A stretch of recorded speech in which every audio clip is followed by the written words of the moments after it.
Hi Gemini, welcome and this is your reading. Be open-minded po, hindi po halos lahat makaresonate, kaya piliin nyo na lamang.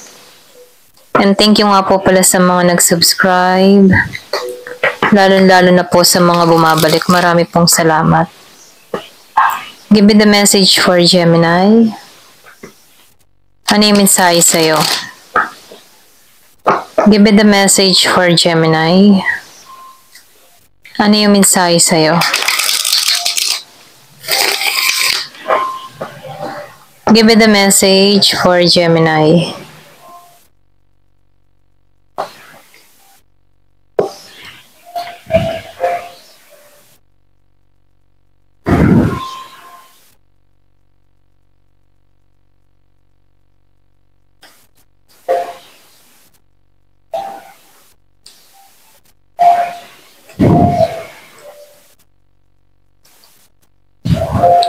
So nakikita ko dito, no, yung iba sa inyo, meron kang kadiling dito na Pisces. Yung iba Gemini din, okay, Libra, and Scorpio. Yung iba sa inyo, meron kang nililinaw sa kaisipan mo. Meron kang tinatanggalan. So nakikita ko dito na nagtitiwala ka sa kutob mo, nagtitiwala ka sa intuition mo, okay? Kasi nakitaan ko dito, yung iba sa inyo handa na sa pagbabago, handa ka na alisan yung mga takot, yung mga alalahanin, yung bagabag, okay? Nagkakaroon ka dito ng mental clarity sa sarili mo, okay? Kasi nakitaan ko dito na nakaranas ka ng, sabihin natin, nagka-problema ka din sa pag-ibig, or pwede rin sa tao, sa trabaho, or kung sino man yung nakikitaan ko dito na dinisconnect mo sa sarili mo, okay? Meron ako nakikita dito yung iba sa inyo, may trust issue ka, okay? Hindi ka basta-basta nagtitiwala. Pwedeng na-betray ka na before, kaya ganun yung mindset mo, no? So, nakikitaan ko dito, meron kang dinisconnect. Yung iba sa inyo, pwedeng sa pag-ibig, okay?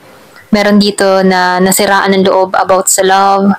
Meron dito nagtaksil, or pwede nang sabihin na nagbigay ng pasakit sa'yo. Kaya nakikitaan ko dito na nawalan ka ng balanse, or pwede rin sabihin hindi mo na pahalagan yung sarili mo dahil sa mga pangyayari nito. Pero ganun pa man, nagiging ng malinaw para sa'yo lahat, okay? Ikaw na rin yung nagdesisyon dito na kailangan ng itigil to, okay?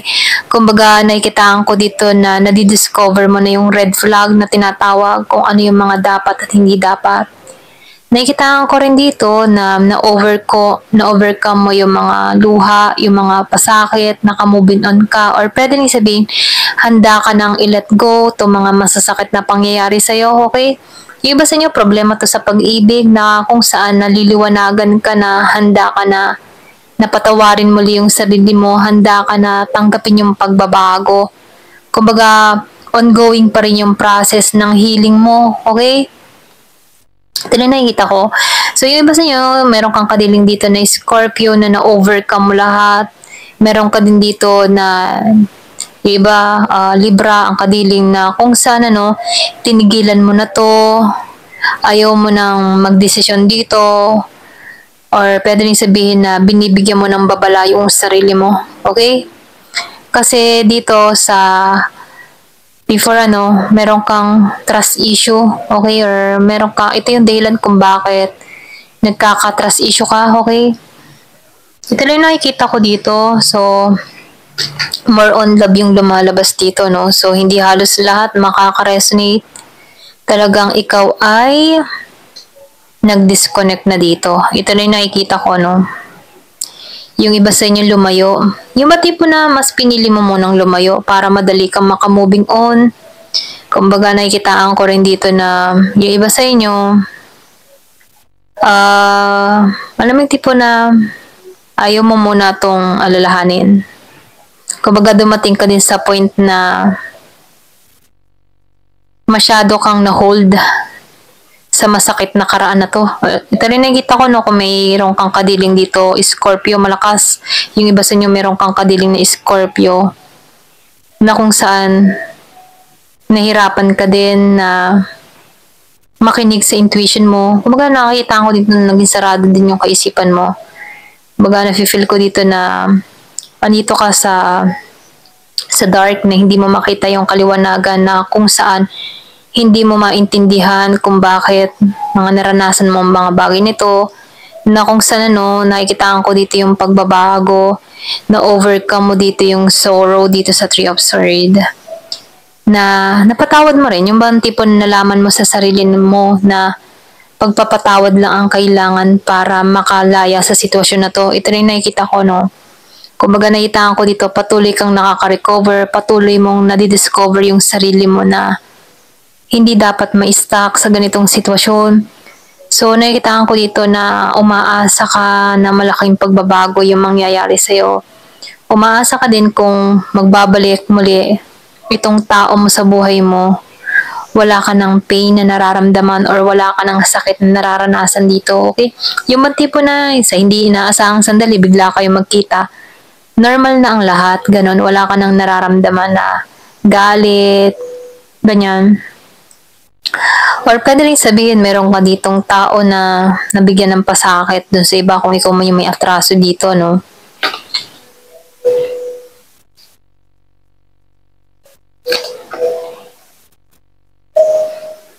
So, nakikitaan ko rin dito, no? So, nakita ko dito, meron ditong umiwas. Kung meron kang kadiling na Leo, iniwasan mo to, okay? Kumbaga hanggang ngayon nakikipagtalo ka pa rin dito. Naninindigan ka pa rin sa sarili mo, okay? Yung iba naman sa inyo, nakikita ko dito na excuse me, meron na ditong gusto makipagkasundo, pero alam mo yun, merong pag-iwas kang ginagawa dun sa iba. Ito rin nakikita ko, no? Parang ayaw mo pa rin tanggapin, okay? So, yung iba naman sa inyo, nakikita ko dito na let go na to, handa na sa bagong simula. Kumbaga, over and out. Parang natatanggap mo na rin sa sarili mo na may dumarating at meron talagang umalis sa buhay. Ganyan, okay? May dumadating at may umaalis. Pero pag may umalis, meron ulit darating, okay? Kumbaga, andun ka lang sa alam mo yung tipong nagiging malawak yung kaisipan mo dito na ganun talaga yung takbo ng buhay. May mga pagsubok na dumarating. Minsan susubukin, minsan mararanasan itong mga pagsubok na to. Yung mga masalimuot na pangyayari, mararanasan. Pero sa mga pangyayaring ito, dito natututo. Dito mo natutunan na i-let go, okay? Kumbaga, tinuruan ka ditong ma-let go, mapalaya yung sarili mo, at makarecover sa sitwasyon. Kasi nakikita ko dito, meron ditong malaking plano sa'yo, okay? Ito lang na-feel ko sa'yo, okay? Kumbaga, natutunan mong ma-let go. Kumbaga, nakikita ko din dito na handa ka na muli. Okay, handa ka na muli sa pagsisimula. Yung iba sa inyo, pwedeng matindi yung pagsubok na naranasan mo, lalo-lalo na sa larangan ng pag-ibig. Kasi lahat ng lumabas dito, no, puros about love, okay? Tingnan natin dito sa card na to kung ganun din. Give me the message, ano pa yung mensahe? Intuition. So, yung iba sa inyo, mas sinusunod mo na yung intuition mo, mas sinusunod mo na yung kutob mo. Mainam yun, ano? Kasi sa bawat desisyon na ating gagawin, tayo pa rin magdidesisyon sa bandang huli, okay? Pwede tayong humingi ng advice sa ibang tao, pero banda't huli, susundin mo pa rin yung kutob mo. Kasi yung kutob mo ang nakakaalam kung ano yung makakabuti para sa'yo. Kumbaga yung guts, ano? So, follow your guts, kumbaga. Growth. So, nakitaan ko dito yung growth, ano, lumago ka. Okay? Kasi, na-develop mo yung sarili mo eh. Sa pagpapatawad, may paglago kasi nauunawaan mo na yung sitwasyon eh. Kumbaga, andito ka sa moment na nag-grow ka, okay? So, nakitaan ko dito yung mortality, no? I feel may pagbabago mangyayari sa'yo dito sa mortality. Okay? Storm. So, nakitaan ko dito, no? Yung bang tempo na sinubo ka, pero feeling ko panandalian lang to. Kasi nahanap mo dito yung light and love. Light and love. Ito yung nakita ko, no? Light and love. Ito yung natagpuan mo. Nakita mo yung kalibanagan. nakita mo yung pagmamahal mo sa sarili mo, okay? Kumbaga, nafe-feel ko dito na renewal and happiness sa iba sa inyo, okay? So, piliin nyo na lamang yung part nyo dito. Di halos lahat makaka-resonate, syempre.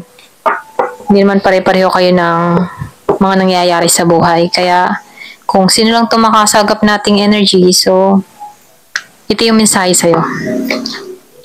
Pets, alam mo ba, yung mga pets, isa rin itong makakatulong para madali tayo maka-moving on, Kasi may energy din yan eh. Kumbaga, positive vibes lang yan, okay? So, minumungkahi sa'yo dito, kung mahilig ka mag-alaga ng hayop, aso, pusa, ibon, ganyan. Ito yung makakatulong sa'yo, okay? Para madali ka din makarecover sa nararamdaman mo. Meron ditong intimacy, so meron ditong sexual chemistry. Pwede rin sabihin, meron ka pa rin, alam mo yung tipo na, sabihin natin na meron pa rin chemistry sa inyong dalawa. Meron ditong nagre-reminiscing, okay? Or pwede rin sabihin, meron nakakaalala nung sandali na magkasama kayo, okay? Lalo-lalo na yung mga nangyayari or nagagalap sa inyo. Andun pa rin yung intimacy. I think meron ditong pag-asa pa dun sa iba sa inyo kasi andun pa rin yung intimacy, okay? Andun pa rin yung feelings. Kaya lang, pwedeng yung iba sa inyo, mas pinili mo lang dito yung pagbabago, okay? Kasi nasaktan ka na, kaya mas pinili mo na yung pagbabago para sa ikabubuti mo, okay? Ito rin nakikita ko kasi andito ka sa moment na nag-grow ka or pwede rin sabihin na lumalago ka. So, meron dito ang communication, okay? So, meron ako nakikita dito na merong nire-review lahat, okay? Yung communication, or pwede rin sabihin na nire-review niya lahat, nagbabalik tanaw siya sa mga nangyari, sa naganap, sa usapan, or pwede rin sabihin sa mga mensahe na inyong yung inyong pinagkatalakayan, ganyan.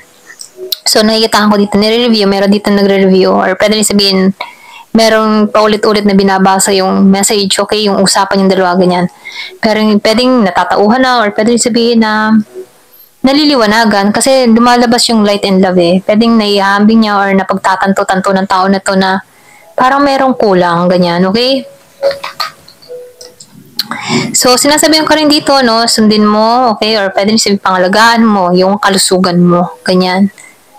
Kumbaga, nakikita ko dito, magtuon ka sa iyong kalusugan. Ito na mensahe, So, fate, karma, something ending, something beginning.